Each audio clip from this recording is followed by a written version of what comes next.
Bonsoir, Eric Langlois pour la mise à jour du CAC 40 le 26 mars 2012.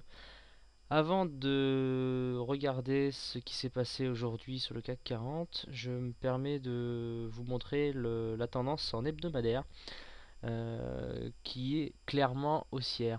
Alors pourquoi je dis ça? C'est que nous sommes au-dessus d'une M7, d'une M20 et d'une M30 qui sont croissantes, et on voit bien que les cours lévitent vraiment au-dessus de la M20, et la M7 sert de support actuellement. Voilà. Donc ce qui nous fait dire que nous sommes vraiment en tendance haussière. Les SAR sont toujours verts, qui annoncent quand même une dynamique positive, et on voit bien que le MACD est clairement en tendance haussière. Voilà. Donc quand en hebdomadaire, nous sommes en position, euh, enfin je dirais sur une dynamique haussière, il faut en journalier toujours privilégier les trades haussiers. Donc jamais je dirais shorter l'indice parisien. C'est prendre des risques plutôt énormes. Alors aujourd'hui, qu'est-ce qui s'est passé? Donc hier, j'avais préconisé une petite hausse aujourd'hui. Pourquoi j'avais préconisé une hausse? C'est qu'on avait la M30 qui avait servi de support, la médiane qui avait servi de support, et puis on avait une figure en croix ici, ce qui annonce souvent un rebond ensuite. Donc c'est exactement ce qui s'est passé.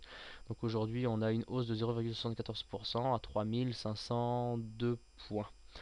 Alors, la tendance commence à redevenir haussière. On voit bien que la M20 recommence à redevenir croissante, et on est presque au-dessus.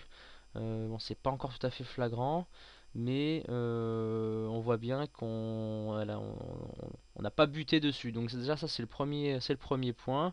Et puis on a franchi donc un des retracements de Fibonacci.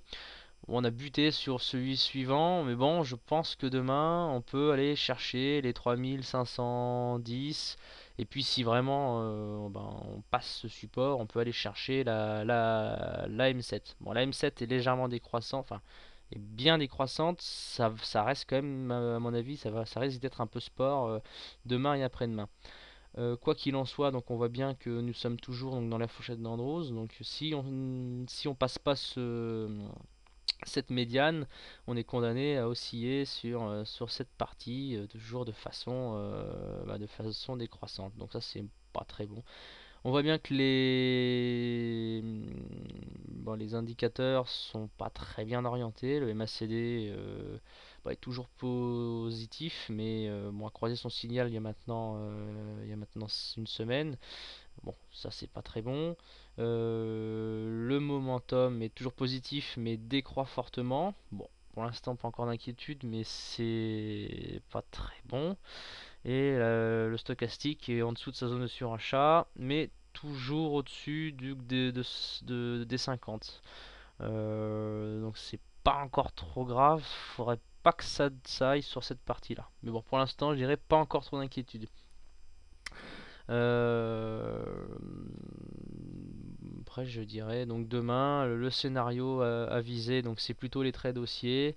Et puis aller chercher les 3510 et les 3530 qui sont l'objectif pour demain.